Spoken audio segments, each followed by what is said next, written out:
Hey JCA, I've been waiting all week for this moment because I'm trying something brand new in my kitchen today, and let's hope it works out.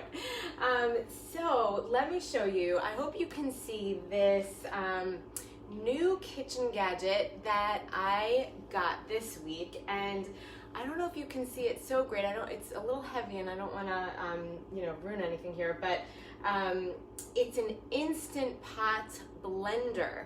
So let me give you a little background. I've always used a NutriBullet, so you could Google if you don't know what a NutriBullet is. It's sort of like a countertop little blender that you just stick in like a little plastic container, and you can easily blend things on your countertop. But one of my issues with that was that it was plastic, and I sometimes put coffee into that NutriBullet, and I would blend my coffee to get that really yummy foamy layer on top of my coffee. And I always felt that that wasn't a great idea because I was using plastic, and when you put heated liquid, or you heat up plastic, then you obviously are getting some plastic in whatever you're consuming, and I didn't love that idea. So I've been on the hunt for a blender that is made from glass or stainless steel, or something that I would feel more comfortable if I were putting heated liquid in there. And I found this Instant Pot blender. So this is a glass container here that you could see on the top of the Instant Pot. And the best part about this is you can actually put on the temperature. You can cook something in this blender. So not only does it blend, and the options are smoothie and nut butters and nut milks that you can make in here, rice milk, purees, but the other option is soup. So you can literally, and that's what I'm going to be doing today, is I'm going to fill this up. It has a hot line there, so you know how high to go. But whatever you put in there, whether it's cooked or raw vegetables, some liquid, I'm using vegetable broth, and some seasonings, you put it in there and you press the button that says soup, and it will literally heat up and blend, and you will end up with a delicious soup within 10 minutes. So I'm thrilled to test this out today. So it'll be a fun experiment, and I'm really hoping that it works out okay. But I'm going to be making chickpea curry soup in my Instant Pot blender. So again, if you missed what I had said, this blender is made from glass. So you literally put in whatever combination that you would want in your soup. So like today I'm doing chickpea curry mixture, but you can absolutely make a pea soup or a tomato soup or a broccoli soup, and you put in your either cooked or raw vegetables, whichever you choose to use, with your liquid. So I'm using vegetable broth, but you can use your own mixture if you like to use your creams or your milks or whatever it is, and then some seasoning, and you press the button that says soup. You cover this up, and it will puree and heat the soup over 10 minutes, and you will have a completed soup at the end of 10 minutes. And you can also choose if you want the soup to be completely blended, so smooth with no chunks, or if you'd prefer for there to be some chunks. And I've even seen some videos where people are using frozen vegetables, so they don't even have to do any chopping whatsoever. Put some frozen vegetables in here with whatever seasonings and broth you want to use, and same thing, you will have a soup within 10 minutes. So I'm really excited about this. And by the way, frozen vegetables and frozen fruits are just fine and healthy for you to eat. Actually, some may argue that frozen vegetables and fruits may even be more healthy than fresh in some ways, because they freeze it immediately after being picked from the ground. So none of the nutrients have been like oxidized over time or lost, and they're kept in that frozen, you know, right from the minute that those vegetables and fruits were, you know, taken out of nature. On the other hand, we don't know exactly if freezing, you know, can cause a little bit of loss of nutrients. So there's a little bit of give and take either way, but I'm absolutely all for frozen vegetables if that makes your life easier. I use frozen berries in my smoothie all the time, which is a great tip because berries, if you ever bought fresh berries, you know that they go bad pretty quickly. So if you want to keep frozen berries in the freezer for your smoothies, not only do they last longer, but they add that cold, you know, temperature to your smoothie. So I'm all for, you know, eating those kinds of fruits and vegetables. So I am actually going to make this soup in like sort of a two-step process, because not only am I going to be making my soup right here in this Instant Pot blender, but I decided that I would like to make a couple of sauteed vegetables and potatoes that I'd like to add on the top of my soup at the end so that I know I'm getting those really good chunks. So this is how I'm going to start. First of all, let me show you. These are the little glass containers that I keep a lot of my food after I've been cooked, and I need some place to store my food, my leftovers. I have these awesome glass containers that come in all shapes and sizes. They close airtight, and they stack really nicely in the refrigerator. So I love them. It's a great way to cut down on how much plastic you're using, and it stays really nicely organized in the refrigerator. So again, another benefit from this Instant Pot blender is this is glass, and so I'm not using plastic, and as this heats up, you do not have to worry that plastic is getting into your food in any way. So I already have in there 1 can of organic light coconut milk. That's at the very bottom of this blender. And I'm adding about 2 cups of chickpeas. Now these are chickpeas that I bought dried chickpeas. I don't usually buy them in the can. I buy them dried, and you could either let them soak overnight in water and then have them simmer on the stovetop for about an hour, or you can take the dried chickpeas and put them in a pot, bring them to a boil, and then shut the fire off, cover the pot, and let them sit for 1 hour. So that's how I prepare my dried chickpeas. You can certainly purchase them already prepared in a can, but that's how I usually like it. I really enjoy doing it my own and have the way they taste fresh. So I have a can of coconut milk in there. I chose the light. You can absolutely choose the full, regular, whole coconut milk if you want it a little bit creamier. And then I have about 2 cups of chickpeas in there. I'm also going to do 1 carrot chopped up. And I purposely left out this bag because I wanted to show you these beautiful carrots that I bought. They sell these tri-colored carrots. I think these were bought right from Trader Joe's. And what I love about them is their beauty, number 1. And number 2 is that every time you eat a different color, you are getting different vitamins and minerals. So it's really nice to be able to eat all the different colors of the rainbow. And that's what I try when I'm shopping, is to make sure I'm getting every little bit of every color that I can see, so that I know that I'm feeding my body and my families with, all the different colors and nutrients that their bodies' processes need. Okay, so 1 can of coconut milk, about 2 cups of chickpeas, 1 carrot.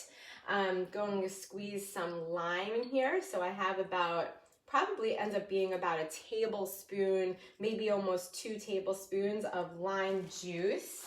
But you can certainly measure it out a little bit more appropriately, and I will post the recipe for this after. If you're interested, please ask me for the recipe and remind me, because I sometimes do forget to do that. Okay, so I've got my coconut milk, my chickpeas, my carrot, my lime juice.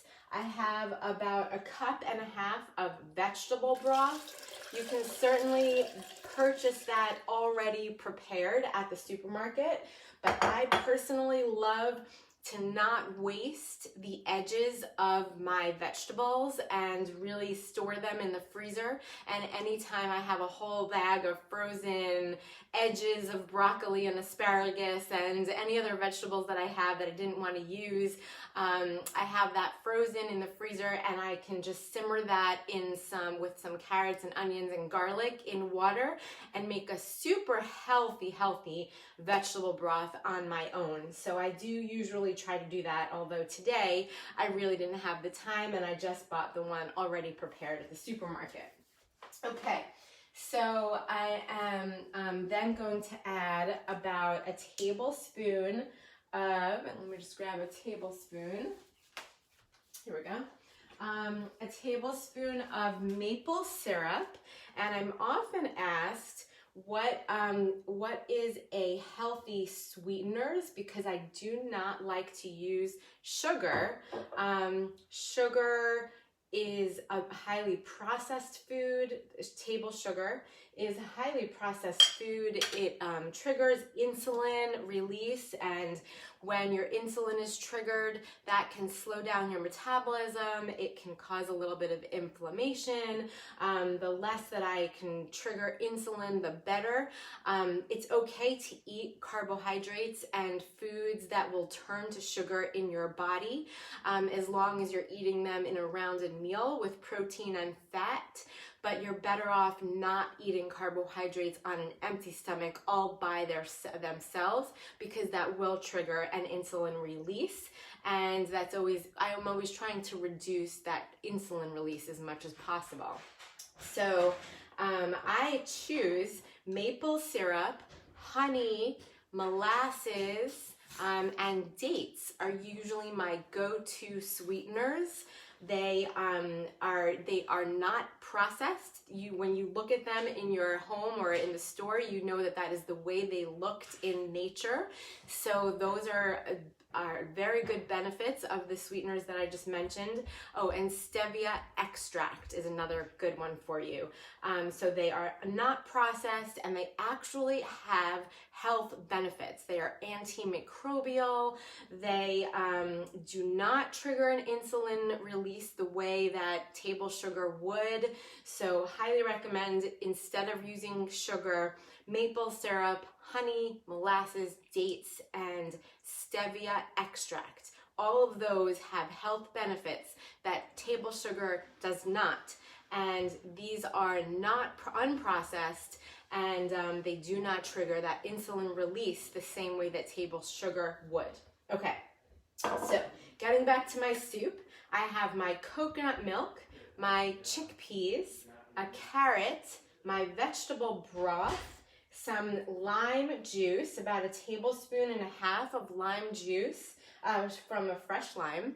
I have a tablespoon of maple syrup, and I'm just gonna season them really with some salt, some pepper. I have some curry, about 1/2 teaspoon of salt,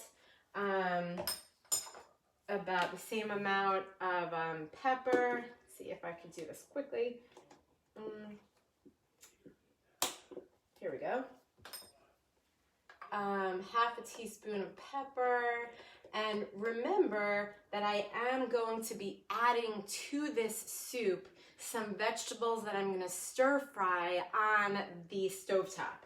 So this is not the only part of my soup, although you can absolutely make your whole entire recipe just using this machine, nothing on the stovetop, and that would be totally fine. But I just decided I wanted to add some extra stir-fried vegetables to it. So some curry, it's probably also about 1/2 teaspoon. And once you get this machine, you will see that there is a line on here to show you when you're going to be making hot soup, how high to go and not to go over that. So as long as you stay within that, you're good. And then I just have some salt, pepper, some curry powder, and then a little bit of garlic and onion powder. You can absolutely add raw garlic and onions and whatever combination you want to this. It really is quite amazing. If you missed me already explaining what this is, it is a countertop instant pot blender that you can cook in. So not only can you might want to puree vegetables in it, or make smoothies, or you can make nut butters in here, but you can absolutely also make soup, because I'm going to show you this right now. You cover it up, and as soon as you cover it up, it's already plugged in, so it all pops on, and there is an option. I know this is gonna be like magic. I have not done it yet, so I'm really excited. But you press soup, and you can choose if you press it once, then it's going to be a little bit on the more chunkier side, and I think one or the other, but once is the more pureed, and if you go to the second version, then it leaves some chunkier vegetables. So I want to check that because I don't want to ruin it. It comes with the instructions right here, and just under hot blending, if you want it to be a little bit more pureed, then I think it's the first one. Okay, so I'm going to go for that, and then you press start. Yeah. And then in 10 minutes, this is not only, so right now what's happening is it's reaching a hot temperature. That's the first thing it's gonna do, is it gets to an appropriate temperature. And then over the next, I saw the setting said 12 minutes. Over the next 12 minutes, it's gonna reach that hot temperature, and then it's gonna start blending. So that's what's gonna be going on over the next 10 minutes. I swear, if you missed the beginning of this video, this is a super easy way to make soup. You literally just pour in whatever vegetables and vegetable broth or beef broth or whatever, or cream or milk or whatever you like to use with raw vegetables if you want. I have chickpeas, carrots, I have my seasoning in there, and you just press soup and it's gonna be ready. So I'm gonna, while this goes on, I'm gonna show you that on the other side of the kitchen, let's see if I can move this over. There we go. There we go, perfect. What I've decided to do was heat up the stovetop skillet, because in this soup I would like to add some extra. I decided you absolutely don't have to, but I'm going to. When the soup is done, I wanted to add some sauteed sweet potatoes, carrots, onion. So that I've got over here with some minced garlic. Can you see that? I have my onion, sweet potato, carrots. My carrots came in this tri-colored carrots that I absolutely love. They came straight from Trader Joe's. So I'm going to heat up my stovetop over here with a little bit of ghee, and I'm going to mince my minced garlic. I'm going to put that in, let that all saute together, and then add those chunks to the end when my soup is all finished. So I can't wait for this. So let me get started. I'm going to put some ghee at the bottom of my pan over here. And let me explain to you, I actually got a really good question this week, and I'll come back and explain that to you in 1 second. Let me just start melting this in. Okay, so I love to use cast iron pots and pans. What I love about them is that, you know, the food doesn't stick. There is no unwanted heavy metals or toxins that are being leached into my food. They heat up great, and they stay at a hot temperature, and I could easily move them from the stovetop to the oven and back and forth. So I could sort of saute something and then stick it in the oven for it to be baked, and vice versa. So one person asked me though, like, what do I need to do? What is the process for pre-seasoning cast iron and then cleaning it afterwards? And so actually it's so much easier than I had expected and that what people might think. First of all, you can buy them already pre-seasoned, ready to go. So I do have one cast iron pan that I bought. It was already pre-seasoned. There was nothing I needed to do. I was able to use it right away. This one did not come pre-seasoned, and what you just need to do is, and you look up the instructions exactly as you're doing them. It usually comes with instructions, but you put tin foil into your oven, and you have the pan face down on the tin foil, and you have the oven cook at, I think it's about 350 degrees. You put oil in the pot, and you let it sort of cook for about an hour, and then when you take it out, you let it cool, and that's ready to go. So it's actually quite easy, and then each time you use it, after you just wash it very lightly with some water and very light soap, you just sort of like rub a little bit of layer of oil on it. So I don't even remember to do that every single time. Nothing ever sticks. It's a great pan to use, and like I said, the most important part is that you don't get any heavy metals or toxins, which come along with almost every other type of pot that you could find on the market. So it's a really healthy way to cook. And as you use it over time, it gets better and better because it soaks up the flavors of the foods that you eat.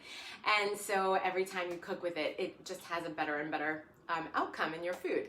So I love that. And if you need me to like sort of list those instructions or talk a little bit more about that, I certainly can, and I'm happy to answer questions.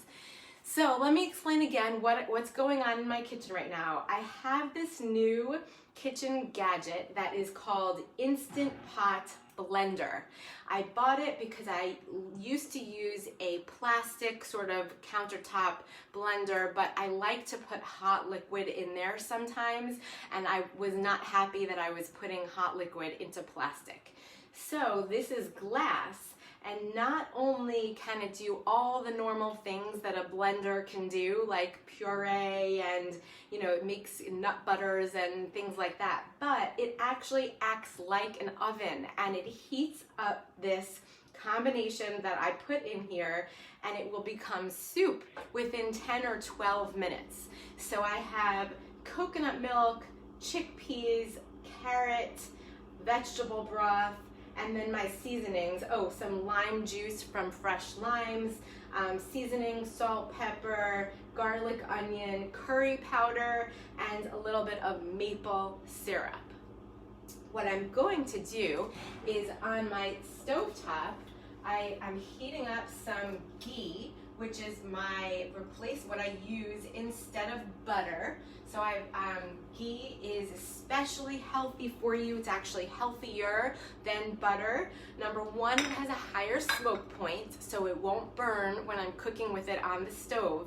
And it also contains a compound called short chain fatty acids. And short chain fatty acids is a compound that is released by the gut bacteria in our gut, and it has many health benefits. So now we're getting it straight from our food, so from ghee, and it has a really great flavor. I especially like the ghee that comes,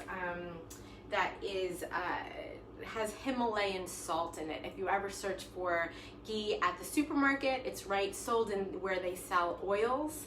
And there's one that has Himalayan salt in it, and I especially like the flavor of that one. Okay, so I actually am doing something a little different today. I usually cook my vegetables and then I put the garlic in last because I don't like for garlic to burn. But I've been testing out with adding garlic first, actually, so that it sort of flavors the oil and flavors the pan before I add my vegetables, and I've been enjoying doing that lately. So I'm doing that right now. I'm heating up some garlic in some ghee, and I'm sure for any of you who know, have ever cooked with garlic, you smell it the second you add it to the pan. So it smells so good in my house right now, just from adding a little bit of ghee and garlic to the pan. So on top of that garlic, what I'm going to do is so I minced up these vegetables really small. I have some carrots, different colored carrots. I have some sweet potato with the skin on.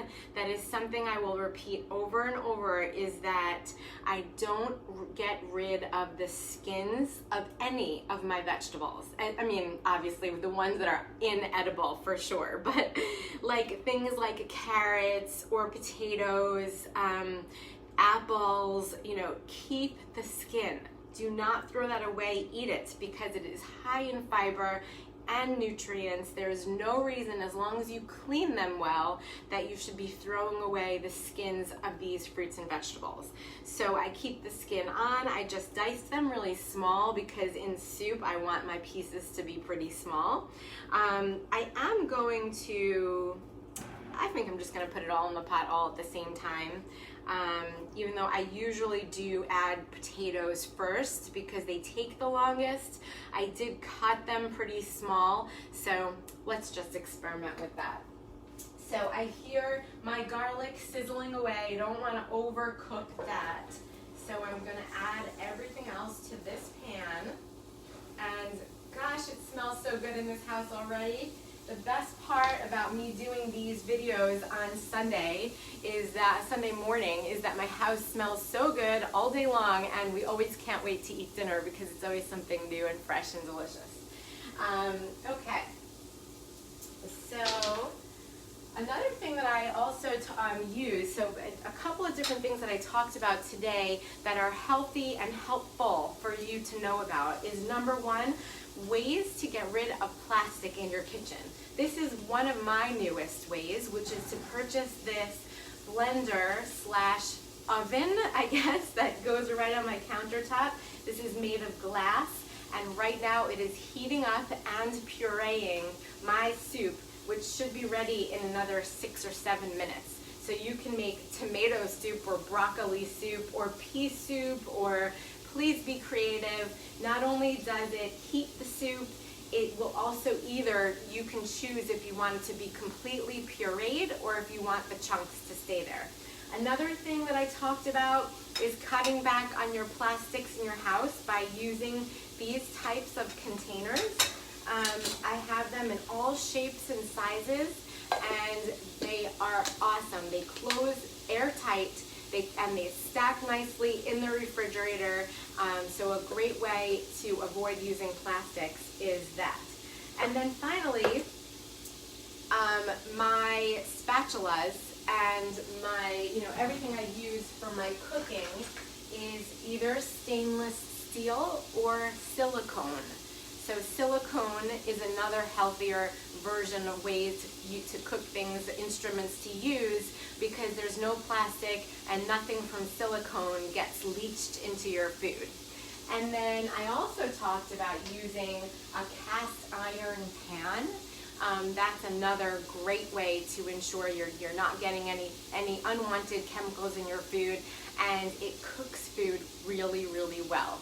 So there are instructions about sticking it in the oven the first time before you ever use it. You put it on tin foil upside down. You just layer a little oil on the pan and you let it cook in the oven for about an hour. But you can also buy cast iron pots that are pre-seasoned, and you do not have to do that.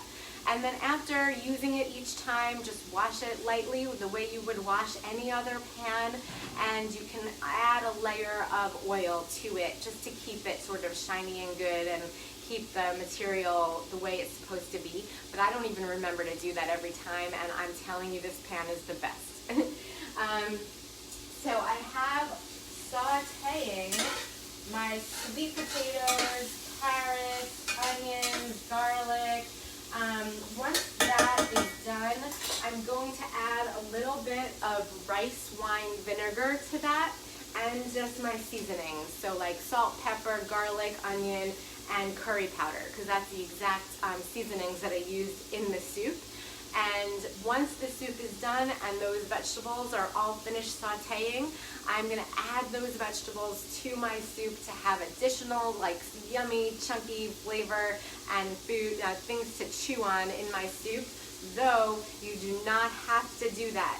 You absolutely can just make your soup in here, and you can choose if you want it to be 100% pureed or if you want there to be some extra chunks. So I hope that information was helpful for you today. It was really nice to visit with you. I think my experiment is going to work out just fine. The temperature got up to speed, and it tells me right here that I have about 9 minutes to go on the cooking. So I will absolutely show you pictures of all of this when it's done. Let me know if you want the recipe written out for you. And enjoy some hot soup this week in the cold temperature that we have in this winter. So nice to see all of you. Happy New Year. We're heading in towards a beautiful start to a new year. So I wish you all a very happy and healthy new year.